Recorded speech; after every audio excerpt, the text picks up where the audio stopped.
ఒకటే ఈ పంపులు వెంటనే ఆన్ చేయండి.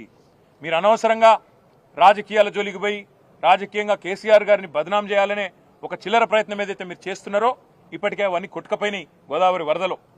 ఇవాళ మీరు ఏమైతే అడ్డమైన మాటలు మాట్లాడినరో అవన్నీ తప్పుడు ప్రచారాలని చెప్పి ప్రజలకు అర్థమైపోయింది. అందుకే మేము అనేది మీరు చేస్తారా పంప్ హౌజు చాలు చేస్తారా చెయ్యరా తేల్చి చెప్పండి. మీకు అసెంబ్లీ సమావేశాలు ముగిసేదాకా ఈ ప్రభుత్వానికి మేము గడువు ఇస్తున్నాం.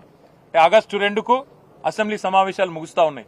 అప్పటిదాకా ఈ ప్రభుత్వానికి, ఎందుకంటే మేము కూడా అందరం హౌజ్లో నిలదీస్తాం, రైతుల పక్షాన ప్రభుత్వాన్ని అడుగుతాం, ఎందుకు చాలు చేస్తలేరు మీరు, అవసరమైతే ప్రత్యేక చర్చ పెట్టండి.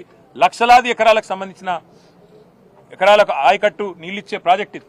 అట్లాంటి ప్రాజెక్టును మీరు ఎందుకు ఈ రకంగా రాజకీయ కక్షతో ఎండబెడుతున్నారు, రైతులను ఎందుకు ఇబ్బంది పెడుతున్నారు, ప్రజలను ఎందుకు హింసిస్తున్నారని తప్పకుండా అసెంబ్లీలో నిలదీస్తాం. ఆగస్టు 2 దాకా వేచి చూస్తాం. మీరు గనక ఆగస్టు 2 లోపల నిర్ణయం తీసుకొని పంపులు ఆన్ చేయకపోతే, నీళ్లు ఎత్తిపోయడం ప్రారంభించకపోతే 50,000 మంది రైతులతో మేము మా కేసీఆర్ గారి నాయకత్వంలో, మా పార్టీ నాయకత్వంలో మేమే వస్తాం, పంపులు మేమే ఆన్ చేస్తాం, రైతులకు ఎట్లా నీళ్ళు ఇయ్యాలో చూపెడతామని చెప్పి కూడా మా పార్టీ తరఫున చెప్తా ఉన్నాం.